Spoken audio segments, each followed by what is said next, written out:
விழுப்புரத்தில் 50க்கும் மேற்பட்ட கிராமங்களில் பயிரிடப்பட்ட சம்பா சாகுபடி மழைநீரில் சூழ்ந்து சேதமடைந்துள்ளது.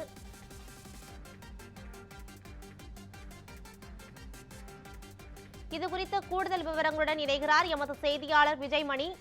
விஜய்மணி, கூடுதல் விவரங்கள் என்ன பதிவு பண்ணுங்க? வணக்கம் பிரியா. பெஞ்சால் புயல் காரணமாக தமிழகத்தில் பல்வேறு மாவட்டங்களில் கனமழை பெய்து வந்தது. குறிப்பாக விழுப்புரம் மாவட்டத்தில் மிக கனமழை 2 நாட்களாக பெய்து வந்த நிலையில் சுமார் விழுப்புரம் மாவட்டத்தை சுற்றியுள்ள 50க்கும் மேற்பட்ட கிராமங்களில் சம்பா சாகுபடி, அதாவது 50,000 ஏக்கருக்கு மேலாக சம்பா சாகுபடி செய்வதற்கு நெற்பயிர்கள் நடவு செய்யப்பட்டது. இந்த நிலையில் இந்த கனமழை காரணமாக பெரும் வெள்ளப்பெருக்கு ஏற்பட்டது. இதனால் நடவு செய்யப்பட்டிருந்த நெற்பயிர்கள் முழுமையாக இந்த வெள்ள நீரில் அடித்து செல்லப்பட்டுள்ளது.